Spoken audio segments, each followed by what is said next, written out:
Hello everyone, আশা করি আপনারা সবাই ভালো আছেন। আমিও ভালো আছি।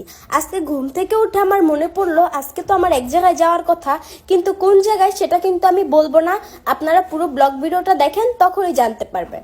তো আমি সুন্দর মতো ফ্রেশ হয়ে নিলাম। ফ্রেশ হতে হতে ভাবতেছি আজকে কোন জামাটা পরে যাব। যাক, লাস্টে আমি একটা ব্ল্যাক কালার ড্রেস পরলাম। এটাতে কিন্তু আমাকে সত্যি ভালো লাগতেছিল। আপনাদের কাছে কেমন লাগতেছে অবশ্যই কমেন্ট বক্সে জানাবেন। আর আমার চুল বাঁধার স্টাইল তো সবসময় একই থাকে। এরপর সুন্দর মতো সাজুগুজু করে আমি বের হয়ে গেলাম। আমি কিন্তু বাহিরে যাই নাই আজকে, এই সারাদিনে এই প্রথমবার বাহিরে নামলাম। আজকের ওয়েদারটা খুবই সুন্দর ছিল, আকাশ মেঘলাও ছিল, আবার অনেক রোদও ছিল, বাট রোদটা একটু বেশি। আমি এখানে কিছুক্ষণ দাঁড়িয়ে ওয়েদারটা দেখছিলাম এবং ভাবলাম একটা ভিডিও করা যাক।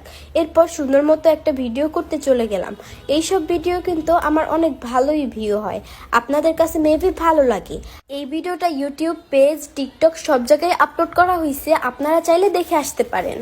আর আজকে আমাকে কেমন লাগতেছে সেটা কিন্তু জানাতে ভুলবেন না। তো আমি ভিডিওটা করা শেষ করে সুন্দর মতো সিঁড়ি দিয়ে নামতে নামতে চলে গেলাম আমার গন্তব্যস্থানে। এখন আপনারা দেখতে পারবেন আমি কোথায় যাচ্ছি। তো আমি চলে আসছি পার্লারে। পার্লারটার নাম ছিল আয়েশা মেকওভার। এখানে আমি গেছিলাম ব্রু প্লাক করতে। এরপর ওইখানে আমাকে বসতে বললো। এর কিছুক্ষণ পরেই এসে আমাকে সুন্দর মতো ব্রু প্লাক করে দিল। আপনারা কি আমার ফাইনাল লুক দেখতে চান? ঠিক আছে, আমি দেখাইতেছি। এটাই হচ্ছে আমার ফাইনাল লুক। আর এই পার্লারটা অনেক সুন্দর করে সাজানো। আপনারা চাইলে এই পার্লারে চলে আসতে পারেন। এরপর আমি এখান থেকে কাজ শেষ করে চলে গেলাম আরো একটা জায়গায়। ওই জায়গাটা কিন্তু আরো সুন্দর। এরপর আমি একটা রিক্সা নিয়ে সুন্দর করে চলে গেলাম ওই জায়গায়। জায়গাটা বেশি দূরে না, আমাদের এখানেই। ওইখানে গিয়ে আমি একটা ভাইরাল ভিডিও করলাম। দাঁড়ান আপনাদেরকে ভিডিওটা দেখাই। আমার লাগি তোমার বাড়ি গোলাপ লাগাইও। গোলাপ লাগাইছিলাম, ছাগলে খাইয়া লাইছে। আসলে এই ভয়েসটা অর্ণব ভাইয়ার ভয়েসটা কিন্তু অনেক ভাইরাল, আর এটা আমার কাছে সত্যি অনেক ভালো লাগছে। আচ্ছা, আপনাদেরকে তো জায়গাটা ঘুরেই দেখানো হলো না, চলেন আপনাদেরকে একটু জায়গাটা দেখাই। এখানে অনেক বড় একটা দিঘি। যখন আকাশ মেঘলা থাকে এবং সুন্দর মিষ্টি মিষ্টি হাওয়া বয়, তখন আমরা সবাই এখানে এসে বসে থাকি।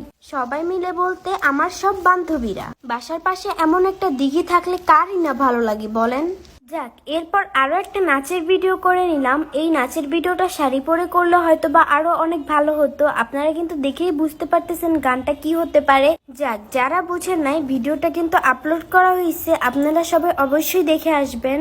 আর আরো একটা কথা, আপনারা কি জানেন আমার নতুন একটা গান রিলিজ হয়েছে? যারা যারা জানেন না সবাই দেখে আসবেন বাংলা মিউজিক 007 ইউটিউব চ্যানেল থেকে। গানটা কেমন হয়েছে সেটা কিন্তু জানাতে ভুলবেন না। আজকে আকাশে রোদ থাকায় তাই ওখানে তেমন মানুষ ছিল না, এই জন্য আমি সুন্দর করে কিছু ভিডিও করতে পারছি। যাক, ভিডিও করা শেষে আমি একটা ডাব নিয়ে বাসায় চলে আসছি। ডাব আমার খুব ভালো লাগে। যাক, আজকে এতটুকুই। আপনারা সবাই অবশ্যই পেজটি ফলো করে রাখবেন। সবাই ভালো থাকবেন, সুস্থ থাকবেন। আল্লাহ হাফেজ।